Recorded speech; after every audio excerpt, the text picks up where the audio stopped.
This week, after public vote, the blobfish was announced to be the world's ugliest animal.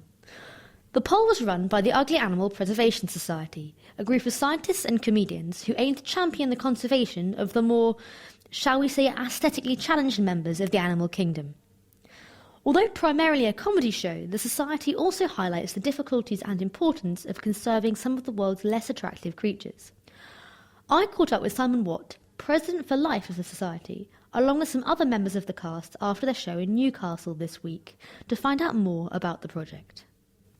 I'm Lewis Dean, and my ugly animal is the Sulawesi macaque, which is a monkey species from Indonesia, and it's got this huge red bum.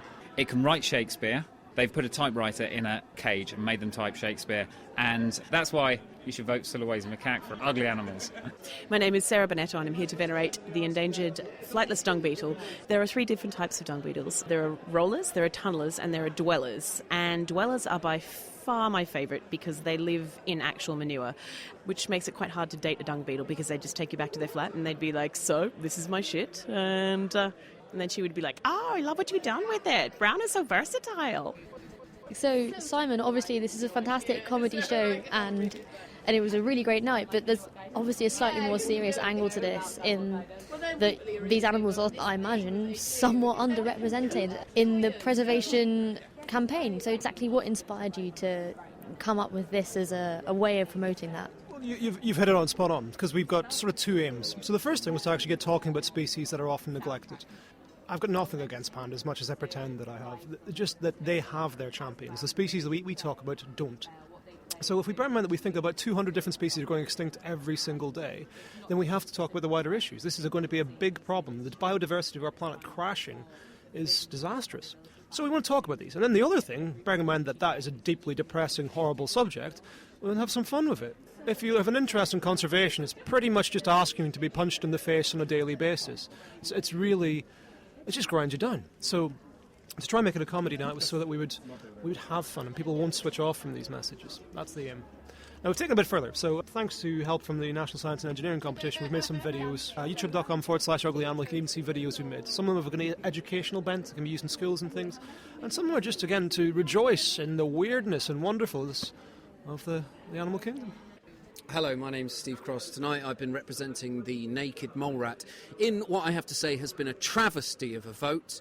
Once again, the naked mole rat has been denied its natural place as the best ugly animal. Here are some of the many reasons why the naked mole rat ought to be number 1 on everybody's Christmas present list. The naked mole rat, of course, cannot feel pain. It can't get cancer. It lives 10 times longer than a normal rat with fur, and it has no problem with sexism, because every single colony of naked mole rats is owned by a single queen that can be pregnant with up to 14 offspring simultaneously. Your human queen has only ever given birth to 4 offspring. Pathetic. The naked mole rat is the greatest ugly animal. Thank you very much.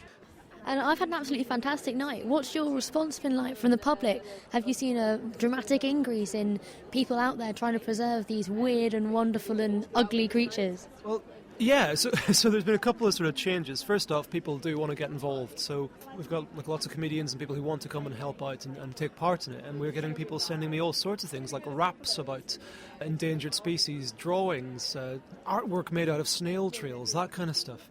So that's been really, really fun and part of it. But I'm a bit worried, actually, because I do documentaries and things, and I used to be known by, like, people say, oh, are you Elephant Simon, or something like that. And now people come to me and say, oh, are you Ugly Simon? And I have to say yes, and that makes me feel really bad about myself.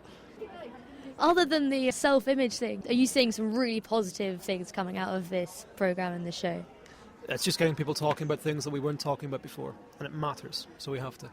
Chris and Ian, you were the winners of tonight's show, so just pitch for me. What is your ugly animal, and why is it so awesome? Well, we were speaking on behalf of dugongs and manatees, and they're not that ugly. They're quite cute, but people think that they're the origin of mermaids, and our argument was it's actually quite unfair for anyone who's seen a dugong to teach a young baby dugong that it might grow up to look like a mermaid. Yeah, it's giving it unrealistic expectations, and this can't be good for their mental state, at least. And so, we worry about them both mentally and physically, really. So if anything, our act is all about promoting healthy body image, really. Basically. That was Chris Bush and Ian McCluskey, winners of Newcastle's Ugliest Animal competition. And if you'd like to see the show for yourself, or find out more about any of the ugly animals featured in the campaign, then go to www.uglyanimalsoc.com, where there are tour dates and further information about the society. That was me, Priya Crosby, outside the Northern Stage, Newcastle, at the British Science Festival 2013.